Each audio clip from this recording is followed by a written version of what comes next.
All right, let's zoom out for a bigger picture now at how today's moves could impact both government policy and household budgets. David Dodge is former governor of the Bank of Canada, and Don Drummond is former TD Bank chief economist. Hello to you both. Thank you very much for making the time for the conversation. Mr. Dodge, I'll start off with you. What should the bank's decision today to hold the line, the Canadian central bank's decision to hold the line on the key lending rate, tell us about the state of Canada's economy?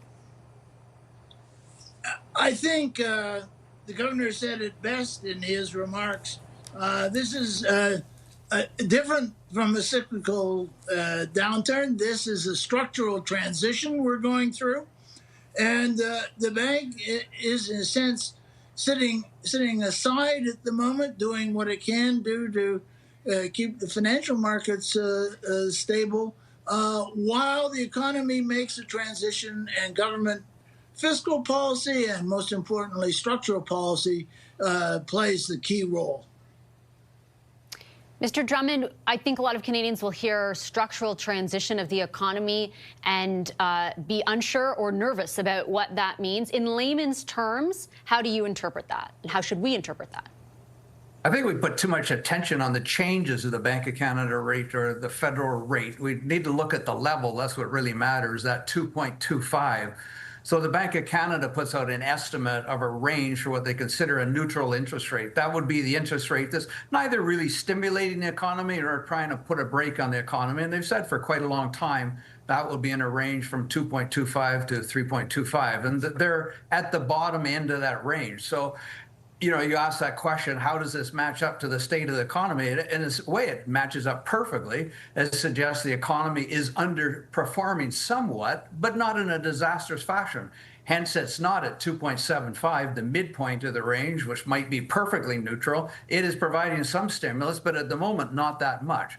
The second thing I would say, you know, I kind of laugh or scoff when I hear the talk about, you know, interest rates are going to go up the next time around. We got one big thing to get through, and that's all this uncertainty, the renegotiation, whatever is going to be, the tearing up, whatever is going to be the CUSMA. I mean, this is going to determine where our economy is going to go. And you can't be all that optimistic looking at that. You look at even these rumors, the discussions that they might have had in quotas. They were looking at a quota and then base tariffs are 10 or 15%. And all the agreements the Americans have been striking around the world, they have those bases of 10 to 15 and then quotas in higher range. It's not like there's a playbook out there that looks all that great for us.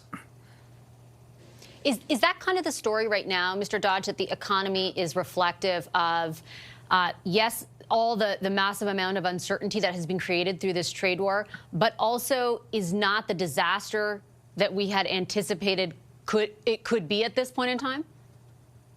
Yeah, I think that's right. I certainly had anticipated a year ago, or certainly last spring, that things would be worse than they are.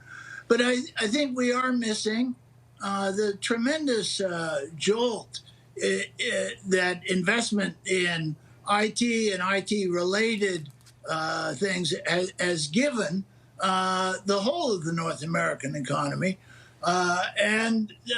And you know, will continue to provide an important source of strength on the one hand, higher investment, but then creates an adjustment problem, especially in the labor market, as we adapt to whatever productivity increases the AI may bring us. So we've got these two things going on at the same time: adjustment to the world and the tariff changes in the United States, and adjustment to what hopefully will be technology which will improve productivity and raise over time our standard of living. Is any type of robust economic growth in this country possible, Mr. Drummond, as long as kind of CUSMA hangs in the balance, or there is no resolve, or the sectoral tariffs remain where they are? Like, can those two things happen at the same time, or does there need to be resolve on the trade front for that to even be a possibility? I think we should all be realistic, and I think the government should be really transparent. We're in for a rough patch. We're doing all the right things. We are trying to find different markets. They're not going to be easy to find. Trade more with Europe, sure. Do they want all the 10 models of vehicles we want? Probably not. Most of the European economies have a higher level of productivity than Canada does. They want our natural resources, but we can't ship them right at the moment in an efficient way. Tough to make secure trade relationships with India, China. No reason, absolutely every reason to keep trying on these things, but they're not going to happen over time. And then we have that really Achilles heel that David Dodge just spoke about, the weakness of business investment. It's been weak for a long time. It's been especially weak since 2015. And you have to ask yourself, if a Canadian business wasn't investing when they thought they had relatively free access to the U.S. market, how are they going to invest now when they don't think they will have free access to the U.S. market and may not have a substitute anytime soon? I just have a few minutes left. I wanted to get each of your takes, though, before we go on the U.S. economy, because I think that's where a lot of expectation setting as far as the relationship was done as well, Mr. Dodge. For example, tariffs are going to cripple the economy eventually there. They're going to hit hard, and that's going to force Trump to change his posture. What is your assessment? I mean, employment is soft for sure. What is your assessment of where the U.S. economy is at right now? Well, as I said, I think we are seeing much more investment. And it's not just AI, it's in electricity and energy and a whole bunch of other things that are going on in the United States.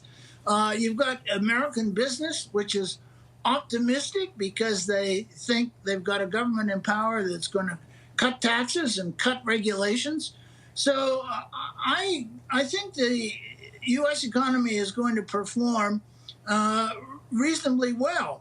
I was surprised that the tariff impact has been smaller in the short run, but in the long run, it's just a bit of adjustment of relative prices. And in the end, what's going to count is whether the U.S. can raise its productivity, and that's what's going to count for us as well. Same question and final word to you, Mr. Drummond.